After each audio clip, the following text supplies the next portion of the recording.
Welcome to Peter and Ruffy's Football Show here on STV. The main talking points tonight: Mark McGee remains confident that Scotland can qualify from their World Cup group. Moussa Dembele is happy at Celtic, according to the manager Brendan Rodgers, and there's still talk of a European League, according to an FC Copenhagen director. Just a few of the talking points tonight, as well as looking ahead to the weekend's games in the company of Alan Ruff, and I'm delighted to say our bookroom guest is the former Scotland manager Craig Brown. Mark McGee remains confident. There's so many people, I've never witnessed, Craig, so many people with an opinion after our defeat to Slovakia. We've had Charlie Nicholas saying Gordon Strachan's run out of ideas. Ali McCoy says it's a hard-working group, but we are limited. Chris Sutton says Gordon doesn't want to be there anymore. Ray Houghton, Scotland should appoint a foreign coach. And then Gordon McQueen says we don't have any dominant centre halves. What does Craig Brown say after a loss to Slovakia? Well, when I heard all the names there and all the quotes, I think the two I would agree with, Gordon McQueen and Ali McCoy. I genuinely believe that Gordon hasn't got a really good squad of players. Now, that's not his fault. And, maybe I saw Mark Warburton talk about the development of young players in Scotland. I have an opinion on that too. But when you look at the squad, the clubs the players are playing for, they're not playing at even European level. Now, there's a level between club football and international football. That's European football. Now, how many of our international players are getting European experience at club level? Be lucky if there's 3 of them. Even the captain now, he had it with Manchester United. But Darren Fletcher's West Bromwich are not in Europe. And you're looking round about and you're saying, where are they? The boy Patterson at Hearts has got more European experience than some of these guys. No disrespect, but the Richies that are playing England, Barry Bannon, they're not getting an experience of European football, even at the Europa Cup level. So therefore, Gordon is really struggling. When I look at the teams I was privileged to have, they were all top teams. I mean, I had 3 playing with the champions of England at Blackburn: Henry, Billy McKinlay, Kevin Gallagher. There's an example. Gary McAllister. Leeds United won he won the championship at Leeds United. He goes to Liverpool, wins 3 trophies in one season. Now, that was Paul Lambert I had. Fantastic. Champions League winner. Now, poor Gordon. I say that advisedly, but he is really struggling for talent in his team. OK, taking all that into consideration, a lot of people will counter that with saying, well, wait a minute, look at Northern Ireland, look at Wales, look at the Republic of Ireland. As a manager, and we've debated it, over the last couple of days, as a former Scotland manager, can you give us your take on why he shouldn't be sacked? Because there is a clamour, Craig. This country has gone into overdrive on fans saying they should sack him. Yeah, well, I don't think he should be sacked. I'm a Gordon Strachan fan. I do think that he's the man for the job at the moment. Look at the alternatives. They're not sticking out like sore thumbs, I can tell you that. And you say to yourself, who could get more out of... Now, the best manager on the planet is Sir Alex Ferguson. And I worked with him. I was privileged, and Ruffy was there. We were there in Mexico. Now, he's the best you could get. Now, I wonder if Sir Alex could do better with that team. I think it's the quality of players that Gordon has. There are very few other... I was over and I was privileged to be invited as a guest by one of the sponsors and travelled with the squad over to Slovakia. Now, everything they did, in my opinion, was right. I even watched the training, and I was a bit embarrassed saying we were invited to watch the training. I didn't like to think that Gordon we're spying on him or something, because, I'm a strong supporter, but... you couldn't fault anything that happened in the trip over there. So you're saying, where's the problem? And I'm sure tactically, the players all say it, and tactically he's proved that he's capable in that regard. It's the fact that the players are not good enough, and I keep repeating that, and it's maybe an easy excuse. And I'm sitting here as a former manager. Now, the easiest team to coach is somebody else's team. Yeah. You're always, look at that, marking at that corner, look at that throw in, it's no practice. You could sit and say that, but it's very difficult to say that against any of Gordon's teams. Peter's already said the debate is thrown out there, and a lot of people are talking about should he go, should he stay. You've been a manager at the top, and you've been through good times and bad times. As a manager and an individual, What are the things that make you decide, well, I need to move on and give it to somebody else? Well, I resigned, you know, I resigned once and retired once, you know. I was lucky that I was not sacked, but I think the SFA might have sacked me because I'd done a second 4 years at the SFA, and that was 8 years I had been, and we had just failed to qualify by a point. Now, we had three attempts and we got out the group. We had 4 attempts, got out the group in 3 of them. And we qualified twice and got to the playoff with England, which was a good enough record when I look back now. But then when I failed to qualify, I was embarrassed. And I thought, I will get hounded. And they were, you know, you were getting a few moans. And, you know, guys like Archie Knox, my colleague, Archie, still no sack. I said, Archie, I think I should go. Now, I just felt, now Gordon did the same, I think, at Middlesbrough. You know, I think he said, and everyone admires him. I read the chairman recently saying, Gordon said, it's not working for me here, I don't want any payoff, I'll go. Now that's the measure of the guy. And he went. Now I was at the end of my contract and I said I will go at the SFA after failing. Now it was one very narrow failure, you know, and we could have done better in that group because we were two up at Hampden against Belgium. Now Barry Fergans threw 1-1 with the keeper to make it 3, and they equalised. The 10 men equalised, and that was what prevented us qualifying. But when you mention that, and I hate to focus on this, Ruffy, before going to you, but when you mention you as a former Scotland manager saying the players are not good enough, everybody else is talking about the players are not good enough. For me, players read newspapers, players watch programmes. They'll tell you they don't, but they do. What's the motivation for a group of players to get together when everybody's telling them they're not good enough? And if that is the case, Craig, where does Gordon go now when he's gone for the experienced players that can't get him the results he's looking for? Is it time for Gordon to change his mindset and start picking maybe some of the other players that he hasn't considered before?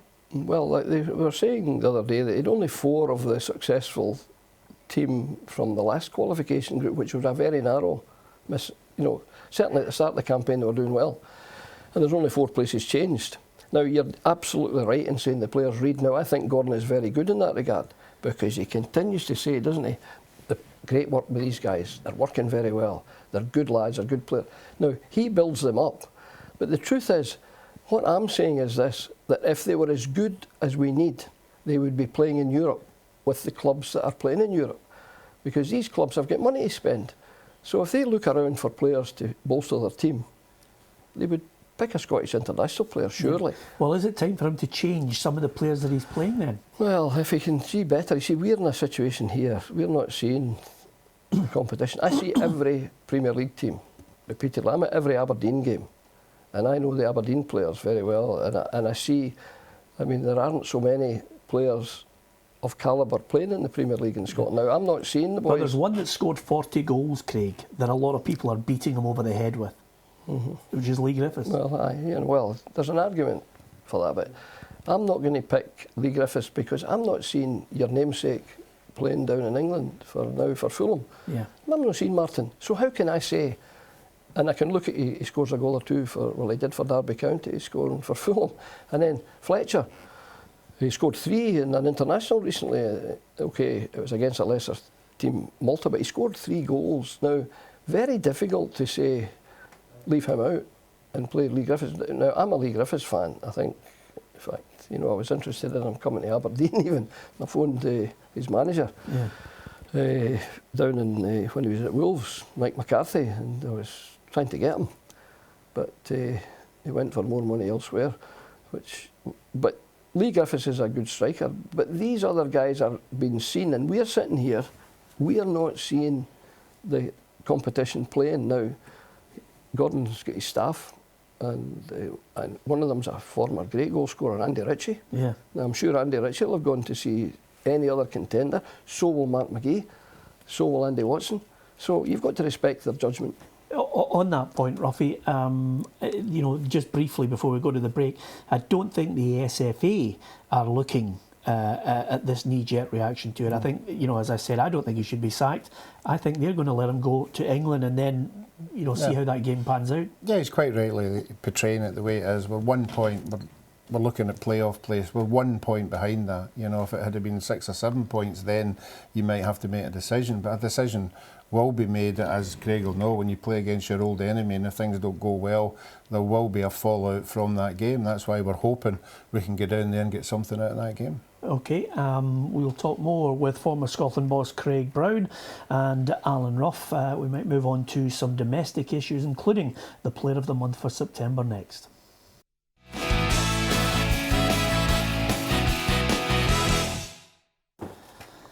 Welcome back to Peter and Ruffy's Football Show. I'm delighted that the former Scotland boss Craig Brown is our boot-room guest tonight. We're going to labour a little bit more on the Scotland situation before we look ahead to domestic issues and some awards that have been handed out over the last couple of days. Let's hear from Mark Warburton. This was Mark Warburton talking yesterday about the problems in Scottish football, and maybe for the national side as well, run far deeper than Gordon Strachan. Talent in Scotland, we have to give them the chance to be the best they can be, and the young players down south get that opportunity. They have the tournaments, they have the games, the prestige games that matter. They're put into uncomfortable situations time after time to prepare them for that transition to be a first team performer. I don't think the young Scottish players are being given the same opportunity. Okay, I think the argument from the Rangers boss is that younger players have to play in games where they're being tested, coming up against quality opposition, maybe getting that opportunity. Yeah, well, I totally agree. Although the previous performance director, Mark Votti, had this philosophy, the best have got to play against the best. But that meant trailing young boys, you know, 12, 13-year-olds from, say, even Stranraer, Ayr United, where my grandson plays in the youth setup, to Ross County. I thought that was nonsense. But he's right in saying that the young players in the top clubs should be getting opposition against European good opponents. How do we change that then? Well, yeah, I noticed that, you know, when Celtic were playing in Europe recently, they would have a matching fixture and they would bring the youth squad, the under 18 squad, even from Barcelona, from Munich, to play against the equivalent Celtic team. Now that's a good idea. Yep. I don't want to keep saying aye, but Ernie Walker told me when I was given the under 16 team, they have got to succeed in this World Championship at Hampden.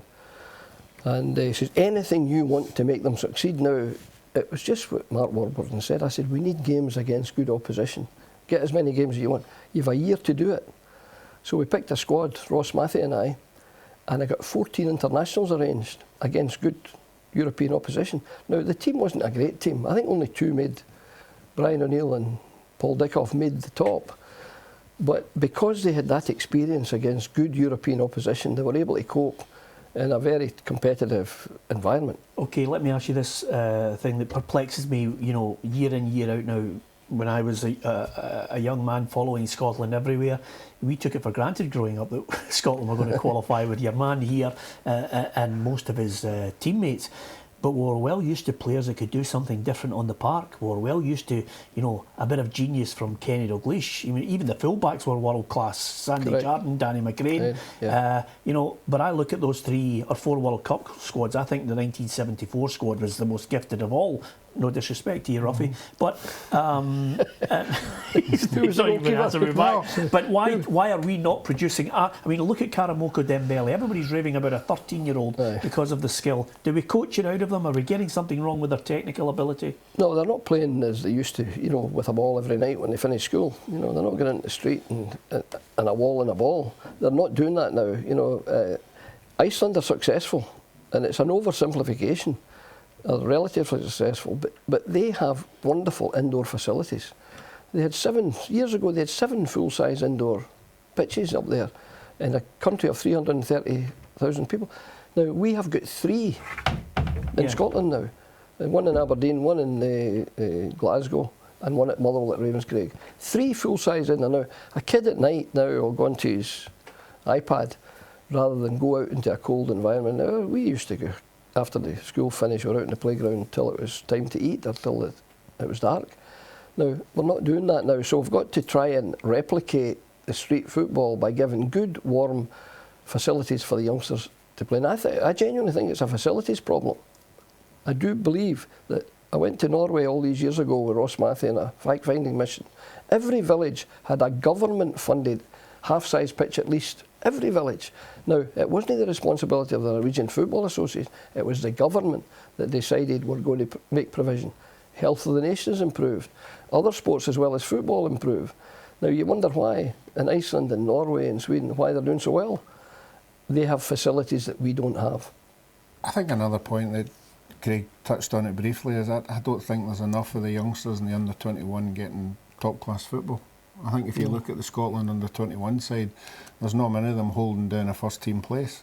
I think the success, again, as Craig touched on, in my era, we were all playing first-team football. Yes. I mean, Kenny was playing for Celtic, Gordon and the likes were playing with Man United, Leeds United. They were all playing at the top of their game, and we all moved up. I don't know if the gap between under-21 and under-23 when we played, there was more people under-23 playing first-team football.